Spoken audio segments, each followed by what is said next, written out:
Hey everybody, how you doing? So glad you guys were able to tune in. Hope you're all staying healthy and safe. So in the background, you're listening to Willie Hutch, a song called Slick and Full of Tricks. So the reason why I'm doing this song is because whether you guys know it or not, 23rd, next Tuesday, is the primary. So the way the primary works is that only people from the Democratic and the Republican parties can vote. So, and we have a lot of people that are running for office here. Uh, and It's just funny because when people are running for office, especially those ones that want to get, reelected, they will pull out every trick in the book. They will be as slick, as the song said, as they could be.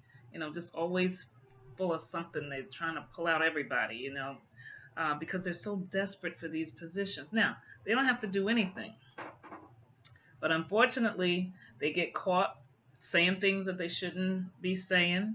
Like, I'm sorry, but Congressman Elliot Engel was caught saying, he wouldn't care if he didn't have an opponent. Uh, Vice President Pence was caught, giving out food, but the boxes were empty. He said, well, just, pretend like I'm doing it anyway. I mean, these people, you have no idea who you're dealing with when you're dealing with people in politics, because most of the time they're the ones who are able to fast talk people, put more stuff out there, like they're doing stuff, like they'll join something, even if they don't do anything for it. They'll join a club, a group, or organization, just to have it on their palm card to say that that's what they're a part of it. But they don't make the group any better. It's just that okay, they pay their dues and they keep it moving. You also have people who are running for lower positions that will be out there in your face trying to get your vote, but then as soon as they turn their back, like Christopher A. Johnson did over in the Whitney Young apartments here, and a couple of the tenants heard him say, I can't wait to get away from these niggas. Like what kind of person, and he's black, okay? But I guess he doesn't consider himself black, just a white person in black skin. So, and we have a lot of those, unfortunately. A lot of our black politicians are no better than any of the others. They really are not. They're not, sadly to say, many of them are so into themselves. They form a little group, a little clique like they do in, junior high school. And they try to have their own little group so that, if any outsider they consider outsider wants to come in, they don't even want the democratic process to even take effect. And that's what's so sad about this whole thing is that they're always trying to block people from coming in. They don't want anyone to ever run against them. Number one, because they don't want to spend any of the money that they've taken from the people. Now you having all these fundraisers. Thank God, I'm sorry to say, the coronavirus, and not for anybody who's lost anybody, but it put a stop to all these fake and phony fundraisers with these fake and phony politicians coming out making you write a check for something that they're not going to do anything for you anyway. So they're only looking towards certain people to come out and write a check for them because either unions, or what have you. And it's really kind of sad because you don't get good people. I mean, because integrity, the moral compass is down the tubes with a lot of these people. Good character is there is no question, there is none. But everybody's running for them. Oh, look, oh, there are this or there are that. They make black women particularly. We got to be the Mother Teresa. We got to be, Gandhi. We got to be everything in order for them to like you. And but they can bring in anybody else, as long as you're from someplace else, you can come into this city. You can be any. You could be a criminal, a crook, a thief, a drug addict. You could be somebody who never even came to a meeting before, never did anything for anybody. But if you get in with the right group, you can get in. You don't even have to have a heart. And that's the very sad part about it. You don't have to have any compassion at all. You just go out there, look at what somebody else is doing, and you just piggyback off of whatever somebody else is doing. So anyway, that's the sad thing about it. But you got to get out there. You got to vote on the 23rd. Um, a lot of people are telling folks who they're voting for, these political people. So they're hoping that the people will be sheeple and follow behind them. Look who I'm endorsing. Look who I voted for. Who cares? You know, do your own homework.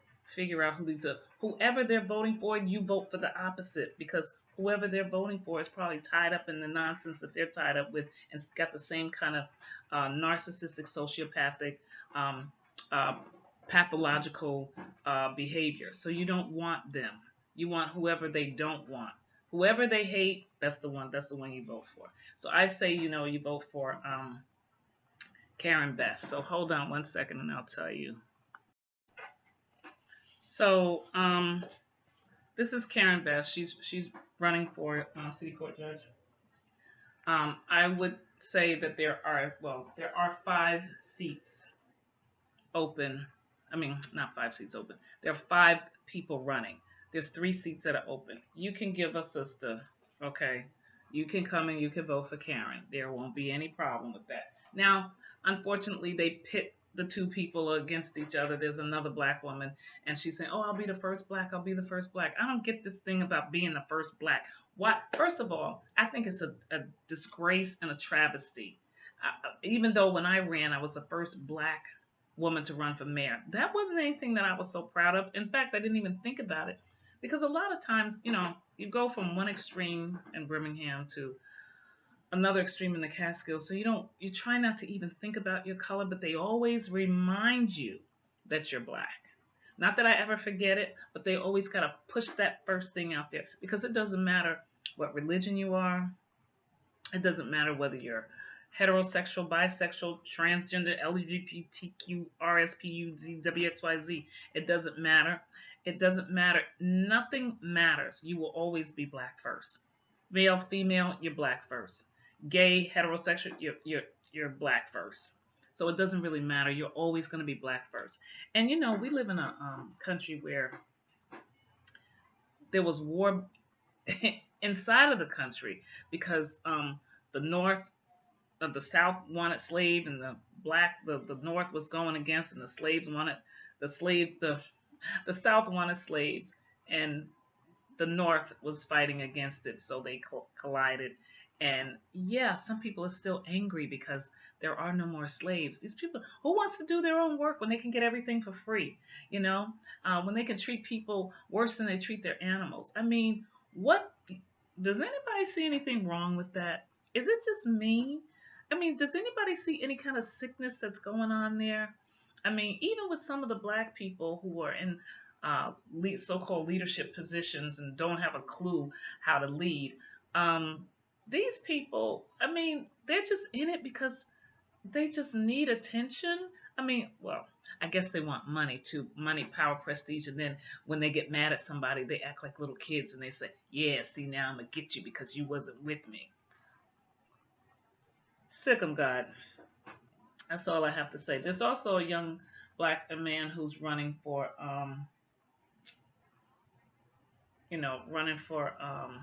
Congress. Okay, you have choices, and here's the thing, like, people don't want you to go against anybody. They think that money wins everything. People can win an election without having oodles and goodles of money. I mean, seriously. And I'll tell you something, the Democratic Party, a lot of times the people that they endorse don't always win.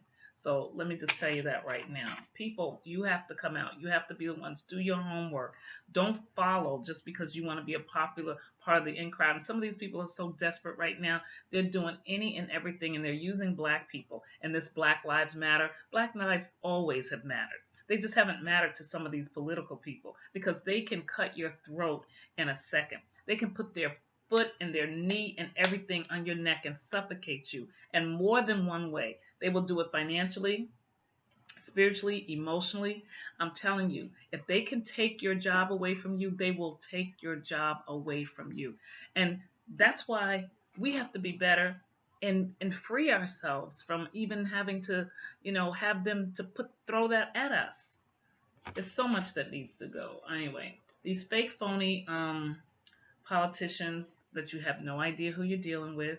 You think that they're all so wonderful and so grand, but you have no idea they're mean spirited. Listen, when you have black people that are running and you have black people that are in politics or in a leadership position, but they don't even acknowledge you, that's not good. They could at least say, I commend you for doing this. This is a wonderful thing that you're doing. It's not easy, but if you need anything, even if I can't endorse you right now, I just want you to know that I'm here. My door is open. If you have any questions, nothing. You don't get anything from these people because it's not in their heart.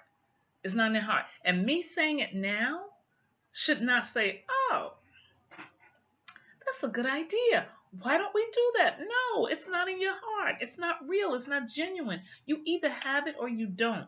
And people out there, you need to have a discerning spirit and know who's good and who's not good. Okay? Just because somebody got a title on their head don't mean that they're a good human being. Trust me. It means that they probably faked you out and now you so busy, they worship these people. You so busy worshiping these people. You just worship God. You don't worship these people. So anyway, next thing, racism. Honestly, things haven't gotten much better in this country when it comes to racism, to be honest with you. People, this Black Lives Matter thing. Yeah, Black Lives Matter. I mean, who said Black Lives didn't matter? Okay, but then you're going to get white people, some crazy white people that say, well, all lives matter. Really? When's the last time a white person or Asian or anything have had somebody choked? When's the last time they said they couldn't breathe? How many of y'all have been hung from a tree? Do we hang you guys? I mean, I'm just asking. Yeah, they matter, but the powers that be. And let me just go back to these judges again. So judges sit in judgment of people that they have no clue about. They will, put the gavel down in whatever they experience and whatever. And also, I know it's the laws too. But you got to remember, they make people who look like them make the laws. People like them enforce the laws. People like them change the laws. Okay, so they're always going to win. They're always going to win because they manipulate and maneuver, and just do all kinds of diabolical things, and their thinking is diabolical. They control, and when you have to take a mental test to be a police officer, when you have to take a mental test to say, in order to be a politician, so that you don't stop the process, that good people can still get in even if they don't have the money, because necessarily if people have money and they've never experienced anything, they're probably not going to be very good leaders. If you never went through anything, I mean, how can you even have any kind of empathy for people who might be going through something, like say a loss of job, when you don't even know what a loss of job is? How do you do that? I mean, you can't be empathetic, and then to talk down about other people when the only reason why you're in the position that you're in now is because somebody faked the funk and got in there and then they start pulling you in. But stop this stuff about the game playing, okay? Stop playing with people's lives. Stop playing with people's lives. Stop talking about it's a game. You ain't playing checkers and everybody else is playing chess. Don't even think like that, because it's all going to catch up with you. It's all going to catch up with you. So you might as well just, cut the crap. Because I am praying that the Father, that God that I serve, will make sure that He removes those sheep clothing off of you wolves, okay? And expose you for the creeps and the phonies that you really are. And those of you know who you are. If you don't fit the category, then you ain't got to worry about it, okay? But for the most part, most people do not. Most white people do not like black people. And even, especially here in this city that I live in, when I got fired in 2015, it was because a black politician who had come in, never been to a city council meeting, came in, ran against me, Christopher Johnson. And, I say this because I find it so fascinating that this person didn't know anything, but he was able to persuade the first LGBTQ person who I was friends with before, who hired me, to work, which really kind of ticked Christopher Johnson off because he didn't want me there anyway. And he and this other woman who was the chairperson of the Democratic Party at the time and Chris Johnson's assistant, all they wanted to do was talk about how they wanted to get rid of me. Now, I wasn't bothering those people. I wasn't bothering them at all. But they needed to get rid of me because this one guy is weak and he just really, well, both of them were weak. They're weak leaders, Christopher Johnson, and when Michael Sabatino was weak, just in my opinion, just watered down milk toast, just weak, can't, no backbone, can't stand up to anything. And Chris just can't have a woman going against him. Anyway, that's a whole nother story. So he, convinced Michael Sabatino to fire me as if I was in a group. And then people said, "Oh, but you're running against him." I can't run against him. We don't even live in the same neighborhood. We don't even live in the same district. But these so-called Black Women's Political Caucus, the Black Dems, these people were all supposed to be so politically savvy. They don't know nothing. They don't know anything about how it even works. They don't even know what district. But what I want to get to is that they didn't come and talk to me because you don't have any support groups here. It wasn't like the Black Women's Political Caucus or the NAACP or the Black Dems, came and said, "We want to know why all these sisters are being fired from City Hall. We want to know why all these Black women and some Black men are being terminated, while when the white people do something wrong, they're not terminated. They're given 30 days off or whatever, sent to EAP. It's just because they don't want us." And they don't want us. But people y'all still running up there, crawling back to the plantation. I get it. Sometimes you have to work, but I mean, for those who have been treated badly, it'll be in my book.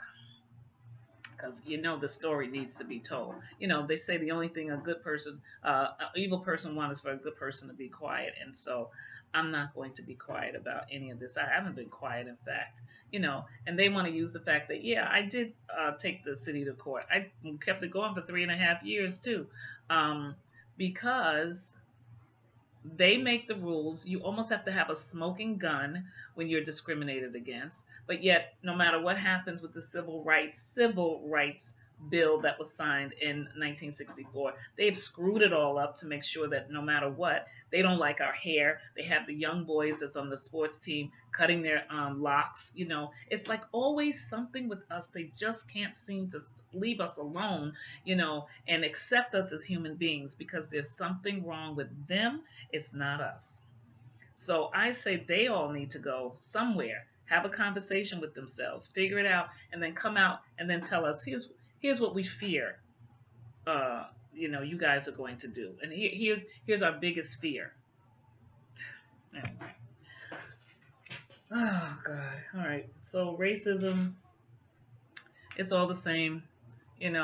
These protests, eventually everybody's going to have to come together and just start putting some stuff together. We need our own schools. Sorry to say, it's like it's the hypocrisy of integration that cracks me up. It really is. The March on Washington people came. That was integrated too. But you see where we are still today. Okay, so it just doesn't seem to work, the integration thing. It just doesn't seem to work. I mean, and I'm not talking about just because you want to, be intimate with somebody who's, black. That doesn't count. Black people and white people been being intimate and having babies for a long time. That's not going to solve the problem of racism here in America. It's just not going to, because if it would have solved it by now.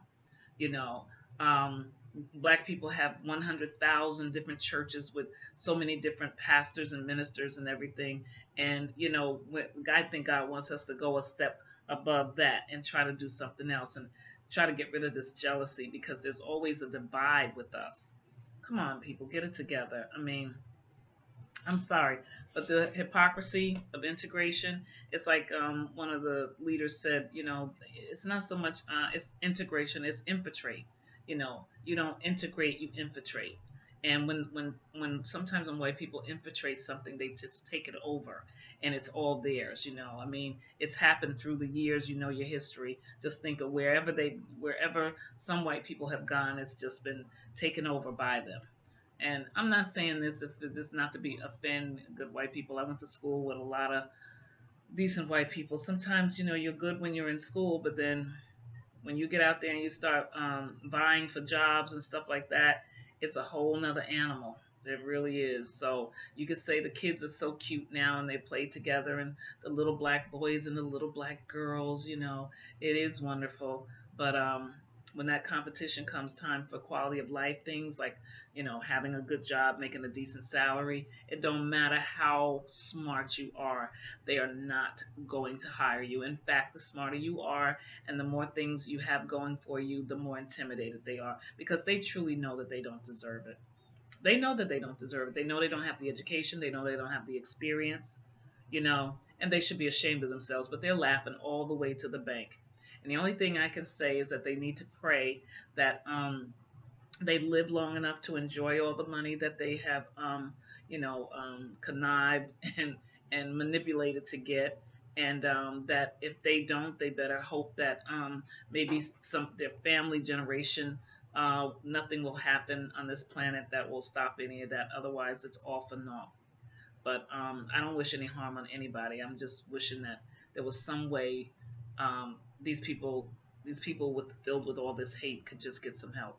I really do because it's so unnecessary. Um, they tried to hang me. They really did. They took everything that I had. They blacklisted me. No, none of the very few of the white friends would even come and say anything because the person who fired me was white, and white is always right. So it doesn't matter how close they were to you in the beginning; they're not going to be close to you anymore, and that's the honest to God truth. So I finally realized that yeah, my black skin really uh, you know, doesn't do anything. That's one of the things that they feel like, if you're black, you better get back. Don't be messing with our white because they're always right. And so Michael Sabatino just happened to get away with all that. And Chris Johnson, he didn't want anybody running against him because he got issues too. Listen, we all have issues, but some of these people are just really over the top, with their issues. And then they tread on other people's lives, and so many times people have asked me, Ivy, do you need us to come there? And so I'm like, no, just leave them alone. I'm just moving to the side and let God handle them because whatever God can do to somebody, whew, mm. I've seen it happen. So it's only in His time. But you keep acting ugly. Don't think you're getting away with nothing, even if you sold your soul to the devil. Anyway, guys, I'll tell you, I'm out of here. You know, be careful. Vote on the 23rd. Don't let nobody be too slick. Some of these people are very slick. They don't have no sorrow. They'll get you tomorrow. So don't let them. You got to fight with everything you have, Research. I'm not saying that, do something. But you got to change this. We got to get rid of the district leaders, the ward leaders. All those people have to go. But see, they're plot planning, and scheming behind closed doors. The powers that be, Mr. Charlie and all of them. So they ain't stupid. They know what they're doing. After this pandemic is over, let's see who's left. Anyway, you guys, take care of yourselves and stay safe, stay healthy, stay strong. And black people, black on black love, okay? Take care of yourselves.